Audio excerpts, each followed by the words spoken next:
When you have these equity highs that you slip away from and you have drawdown, it literally feels like you're walking up to a mountain and you're looking up, getting a kink in your neck as you look up at the height, and you tell yourself, I gotta get all the way back up there. When before, when you were building it up, you didn't look at that like that. You were just trying to take one trade at a time. It was just one step at a time, like a rock climber. Where's my next foothold? Where's my next gripping point? That's all you cared about. You're doing the right thing. That's following the model. Now what's happening is when you are in drawdown, you're looking up at that mountain, that peak that you slid down from. And you're thinking, how am I going to get back up there? Well, fuck, how did you get there the first time? Incremental, modular steps. Basic, boring, following the rules, doing this, expecting that, doing this, expecting that, one piece at a time. Think about it. Before you go into drawdown, you're not trying to do crazy shit. You're just trying to do what's the next trade. Do that. Stop. Make your money, be done, turn the charts off, wait for the next session, wait for the next trading day. It's business. But now you're looking at that same business that you now have a loss. You're in drawdown. You're looking up at that old equity high, and you're telling yourself, this is going to be so hard to get back up to that. I just want to get through it really, really fast. And you're wrestling with these impulsive feelings that you got to get in there and just do really big trades because you just got to get through it. The quicker I can climb back up there, the better. When that's absolutely the worst mentality to have. You need to tell yourself the same thing you did before. I'm going to find my next setup based on the model. I'm going to risk less money. I'm submitting to the idea now because I have to do this at a longer duration.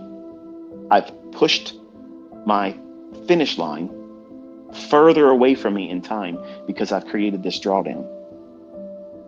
The drawdown is not an end of a career. It's a struggling point you have to wrestle through, yes.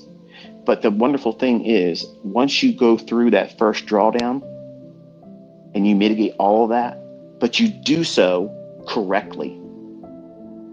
The worst thing you can do is go in there and YOLO, you only live once type trading, to try to get it all back in one fell swoop. It's over. Because what you'll think if you are able to do that by luck is that you're better than you really are. And that drawdown has not had any lasting impression on you to prevent you from being reckless in the future. So you're looking up at that peak, that equity high that you drew down from, losing trade here, losing trade there, and now you're in drawdown. You're not to look at that and say, I got to quickly get back there. No, you don't. Because when you were taking your trades that got you there, you didn't say, I have to be there by this day. Nobody had that mentality, that mindset. When you were getting to that equity high, you were just taking one trade, next trade, next trade. That's all you're doing. But now, because you're in drawdown, your whole entire perspective about yourself, your abilities, and how it is that you're going to get back up there is completely distorted. That's what makes drawdown become a blown account. Not understanding that mentality that you're now holding is extremely fragile. It's so brittle that the next trade you put on, you're going to be so hypersensitive to every little fluctuation that it's going to make you scared. You're going to be impatient about it. You will not be willing to sit through the stop being hit again. You're going to be more likely to not want to use a stop loss like he did on Friday morning. And then when you don't have a stop and it goes past what your stop would have been, you'll be wrestling with, well, if I get out, it might be just going just past where my stop would have been, and then it reverses, and you start telling yourself that bullshit. You start giving yourself pillow talk on a one-night stand. Oh, honey, I really enjoyed the time with you. Let me just stay a little bit longer with you. When really you just want them to fall asleep so you can sneak out. You know you shouldn't be in that trade, but you start doing pillow talk. Yeah, I'll be all right. It's probably going to turn around. And the whole time it's just going deeper into you, running that sword deeper into you, and more damage is being done. And then finally you can't handle it and you get out. And then it moves in your favor. Not because your trade would have panned out, but because it's simply just doing something else. But your mind's going to say, oh, see, I did it wrong. And now you're going to go in there and chase it again. That's exactly what goes on in every trader's mind. When they're in drawdown, that's exactly what it is. So the only thing that is actually good about this is it happened on a Friday. So it forces 48 hours of decompression. You have to take time. You have to reset yourself. You got to remind yourself with positive self-talk that nothing has changed. These markets are still going to book the same way they book all the time. They're going to run for liquidity. They're going to go from premium to discount, discount to premium. They're going to run to inefficiencies. Everything's going to operate on time. You just did something incorrect. In this moment, because he's new, he doesn't have but just a couple of days of journals to look at. So he doesn't really have a plethora of experience of leaning back on when it was good. This is why it's essential for you to be demoing, well, not demoing, to be journaling. That way, when you start practicing with forward testing and you feel like you have encountered a period where maybe they changed the algorithm, they're not changing shit, but you'll feel like everything's broke because you're just doing it wrong. And you'll feel depressed. You'll feel like you're not getting it. You go back to your journal and you read those entries where you saw this coming. The chart looks like this, and you feel better about it. And it gives you the motivation. It cheerleads you through it. He doesn't have that.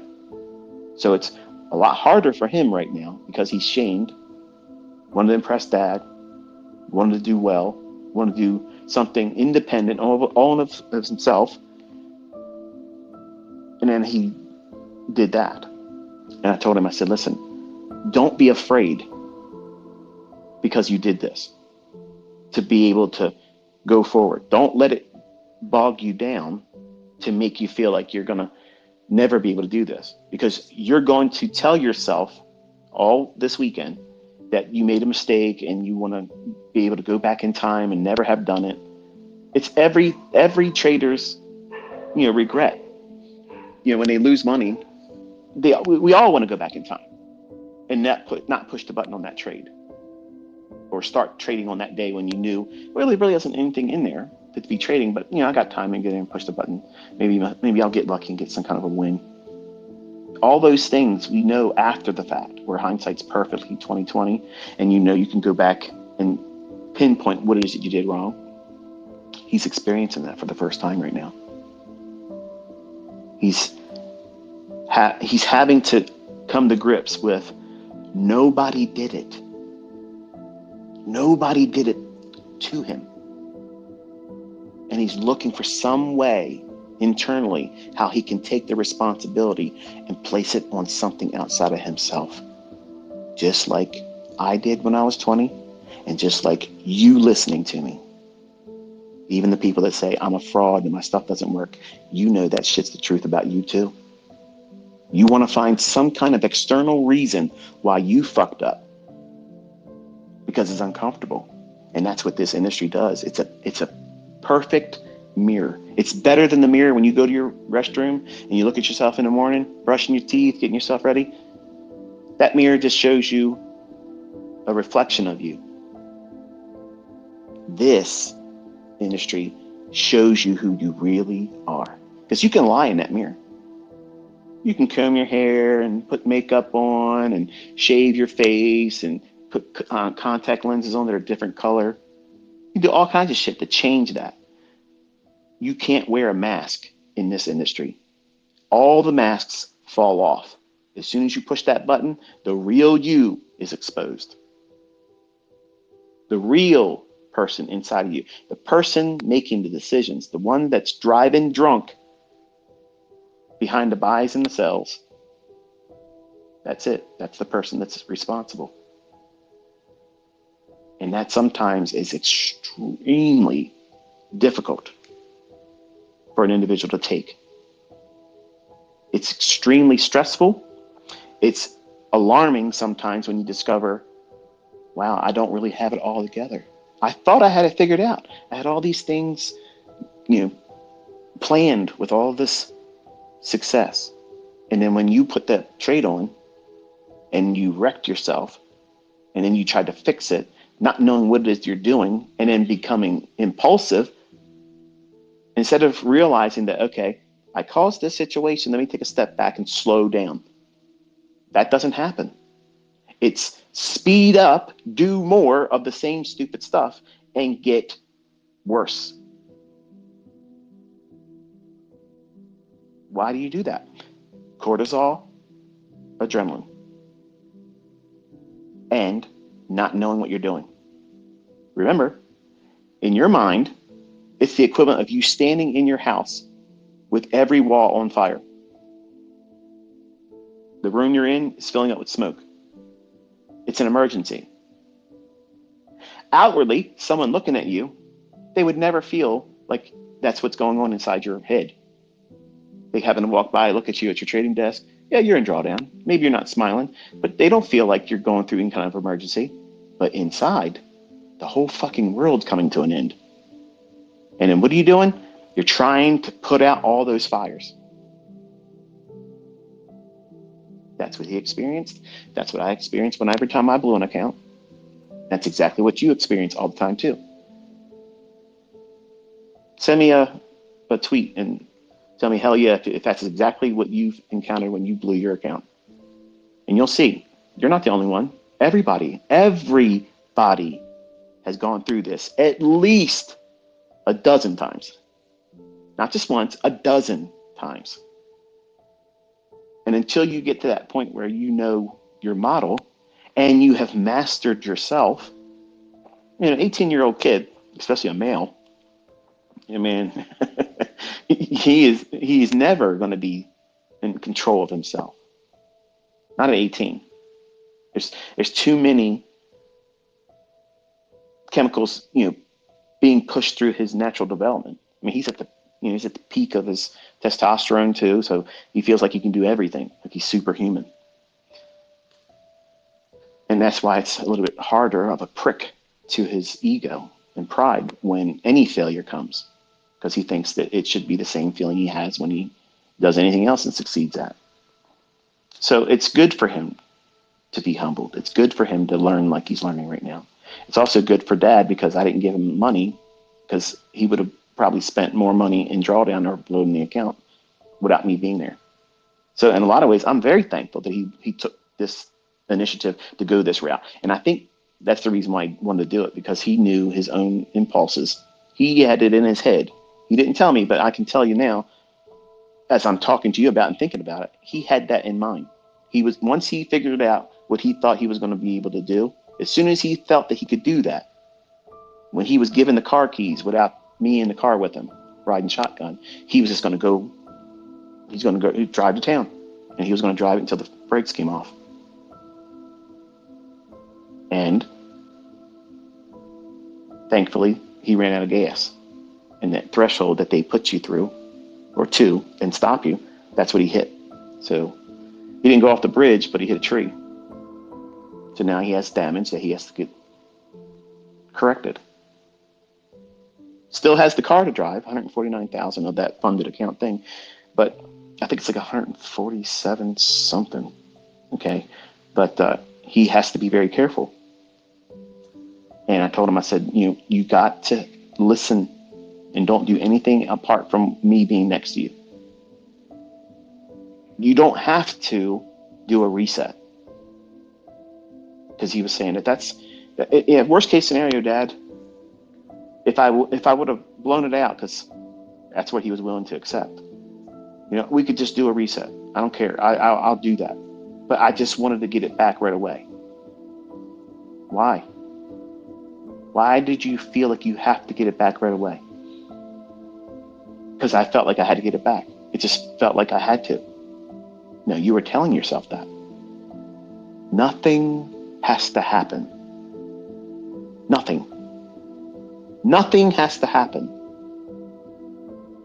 You have to be comfortable between trades. You cannot have any kind of overwhelming impulsiveness to get in there to make something back or make something more. If you're doing that, that's the improper mindset. You are gambling. I promise you, if you're listening to me right now, if you are unstable and highly emotional, impatiently waiting to get into a trade, the best advice I can tell you is go do something else for 30 minutes. Come back. If you miss the move, who cares? That's not the last trade that's going to form. But if you lose your shit about having missed that move, you are a gambler. You are absolutely an uncontrolled gambler. You feel like you got to be in every move. I'm not teaching you to do that.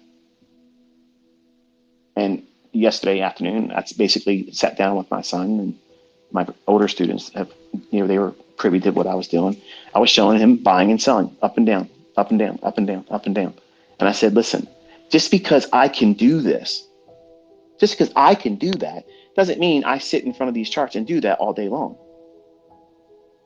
I want to pick my shots. I want to be able to do what makes sense to me. And the trade I know is likely to occur, and I'm not in a rush to get into, and everything lines up, and I have all the signatures I'm looking for. They're the ones I tweet to you. They're the ones that I'm going in and telling you, okay, I'm going long here. I'm taking a short. And they, boom, take off. Well, there's one. I did lose one. And I see people tweeting all the time. You did that on purpose. You took a, no, I got it wrong that day. I'm not infallible. I did it wrong. But most times I'm not doing it wrong. I'm calling it before it happens, and there it is. But I showed him, I said, listen, just because I can do that doesn't mean I go in there and go hog wild with it. It's not necessary. You need to master yourself.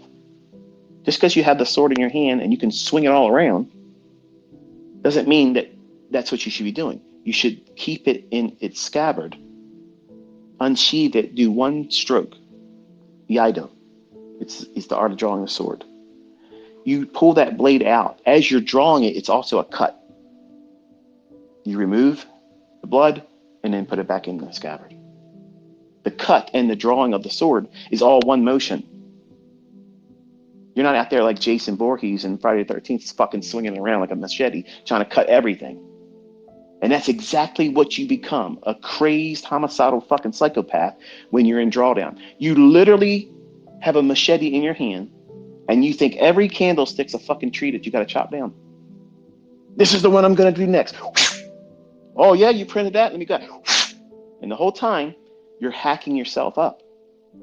You're not cutting anything down except for your equity base. And you don't even realize it because you're a crazed homicidal maniac because you did it to yourself. And you're looking at it like somebody else did it to you or something else did it to you. And you did it. You have lost the plot. You've lost control of yourself. And the only thing that fixes that, time. You have to separate yourself, move away from the stimuli that's causing you to want to do those things. Ground yourself, let the adrenaline and the cortisol burn off. It's going to take about a good 30 minutes.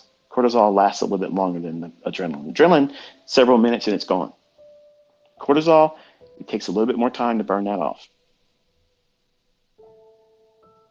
And then once you are in a proper state of mind,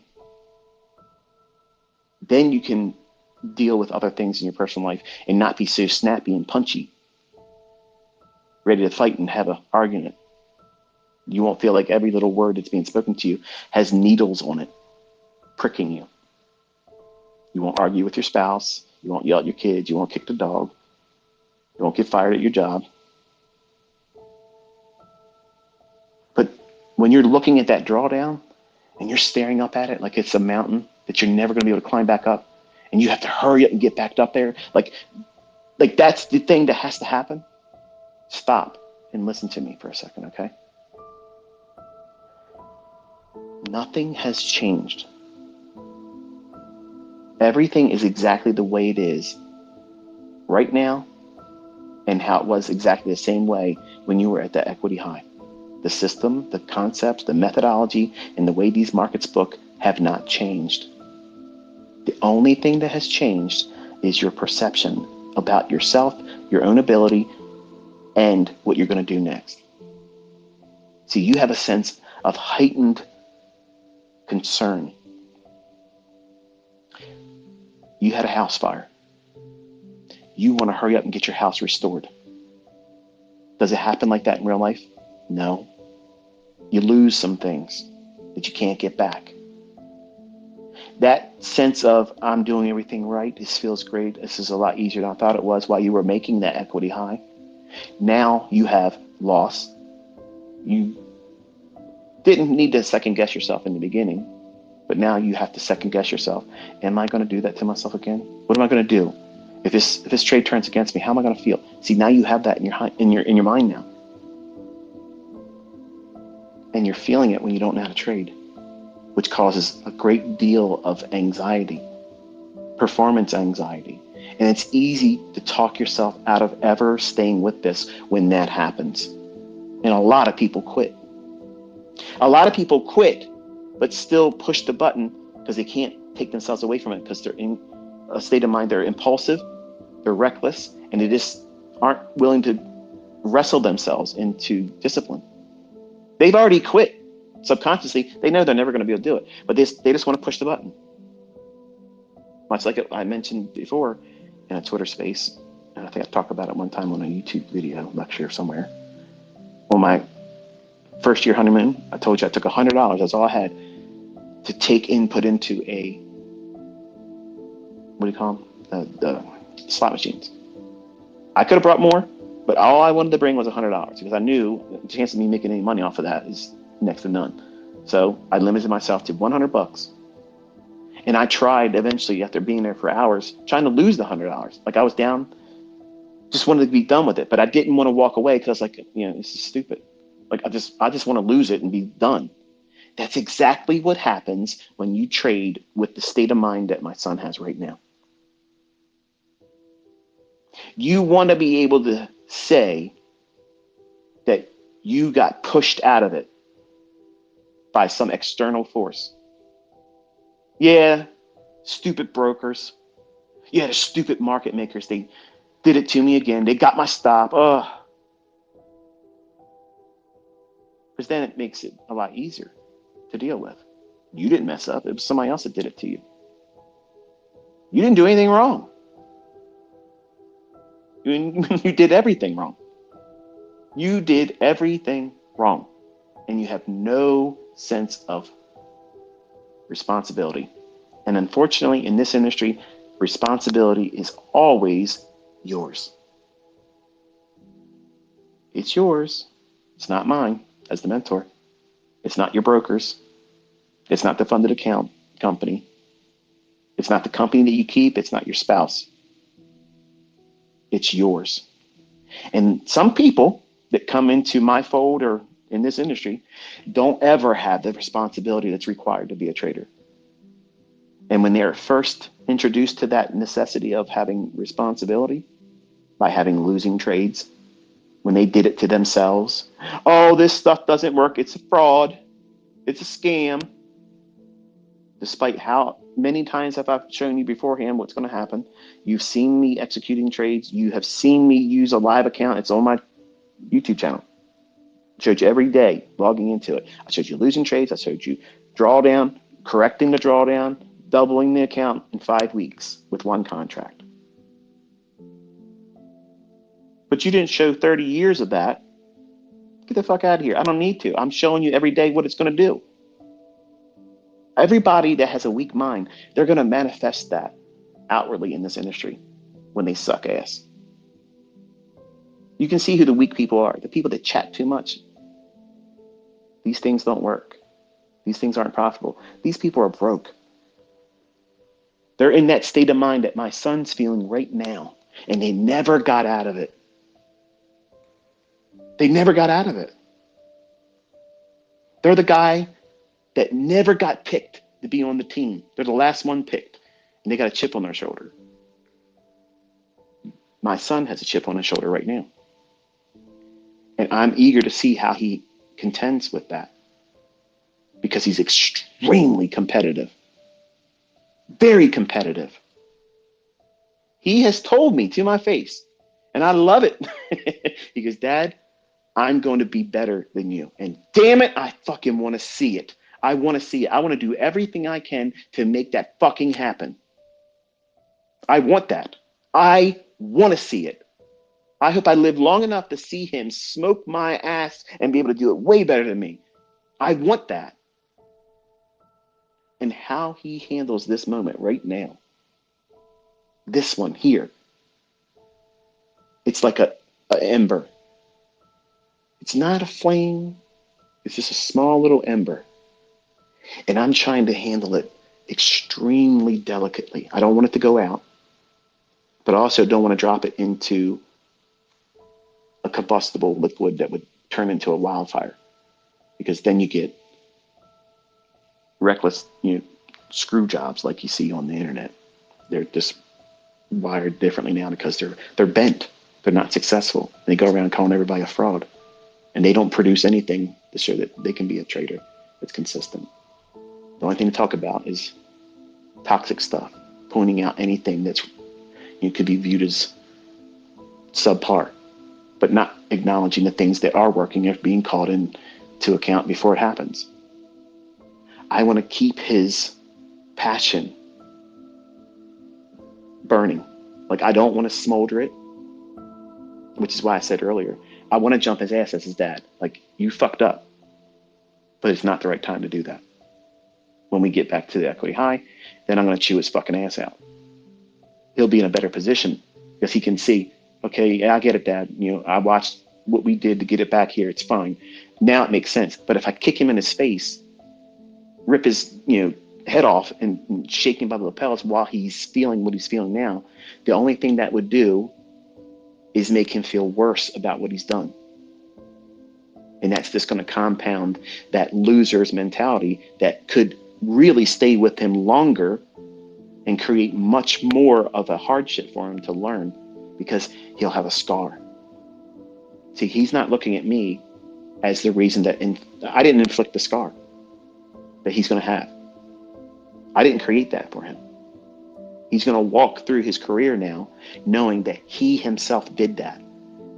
So I'm allowing this condition to do what it does in everybody, but also I'm going to coach him, encouraging him along as his dad and also as an inner circle trader. Yes, it sucks, but you got to fucking suck it up, Buttercup, because this is exactly what it's like the rest of your fucking career. When you go into drawdown, it is never fun. It's not fun, but I'm not, I'm going to lose my mind. I'm losing money. I have a losing trade. Oh, this sucks. Fuck that. Okay, I got that one wrong. What am I going to do next? Done. Handled. I have a process. He doesn't have a process. You didn't have a process when you went into drawdown, and then when you eventually blew your account. You had no process. You were in that burning house, and you were trying to put out the house fire because you didn't want all of your loved ones' things and your things, the things that you treasure in your life, you didn't want to see them all go up in smoke because you can't replace them. That's exactly what you're thinking about with that equity high. You think that's a family heirloom that you can't replace. The fuck out of here. That thing is something that you're going to go past. All this is a slingshot. Drawdowns are a slingshot. You go up to an equity high, you draw back to get more energy, and then let it go. Boom! New equity high. Eventually, you draw down again. Okay, that's no problem. I'm drawing down like a slingshot. And then, boom! New equity high. That's how this shit works. But when you first encounter it, You've been driving, you're doing everything correctly. And then all of a sudden you did something silly, you did something stupid, you pushed it a little too much and you have a losing trade. Okay, stop. Don't go back in. Wait till the next trading day. Give yourself some time. Remind yourself outwardly with your own mouth, speaking it. Tell yourself, there is no emergency. This losing trade is not an emergency. This is not something that I have to contend with immediately. I don't have to put this out as a fire. It's not a fire. It's a flat tire. It's not a barbecue. Your fucking car's not on fire on the side of the road. You had a flat tire. That's it. Change the fucking tire. That's all. Change the tire and get back on the road again. You can't do that if you melt the fucking car down with a car fire. You just can't do it. You have to get another one. Either reset the account or refund your account. That's not fun. It's expensive. So to avoid that, just let it be a flat tire. Stop. That's one losing trade. Okay, now you're angry. You're pissed off. Are you in the right state of mind to take a trade? No. So you have to have that as a process. As soon as you take a losing trade, boom, stop. Get up, walk away. 30 minutes minimum. I don't give a fuck what you think you're seeing in the charts. I don't care what I'm talking about on Twitter. Oh, it's going to be a big day. It's going to do this. It's going to draw here. Stop. Turn my ass off on Twitter. Don't look at social media. Turn your charts off. Leave for 30 minutes. Minimum. And when you come back, if you feel impulsive, like you got to be doing something, you are in a gambler's mindset and do not absolutely touch anything. But it's hard to pick up on all that unless you put some time between your loss and your next entry. I promise you, your next entry is going to be impulsive. It's going to be just reckless, stupid shit. Everybody does that. Everybody does that on their first drawdown. Everybody does it. It's weird. I literally, it would be amazing if people would do a testimonial and say, yeah, this is what it was like, and try to walk everybody that would be willing to listen to it. I love it. Like, I would love it if there would be a channel on YouTube. I'm willing to be the one to do the first submission to it. What it was like on my first losing trade that took me into drawdown and I blew my first account. I would absolutely have no problem doing that, with the expectation that other people would do it too. And you would hear? It would be like someone saying the same thing from the same fucking script. It's amazing how it always happens. It's the same shit. What goes on in our mind, what we're thinking, what we're fearful of, what we have to do right away. It needs to happen right now, for fuck's sake. I got to get my money back. No, you don't. No, you don't. You don't need to do that. But you do when you're live streaming, and you got to make yourself look smart. You're going to prove to the world you can trade better than ICT. Fuck, maximum loss day. That was insane. Man, I wish he'd start YouTube and live again. Missing it. But the point is this. My son wrecked himself. No problem. You got a flat tire. You got a fender bender. It is what it is. Dad knows how to fix that. No problem.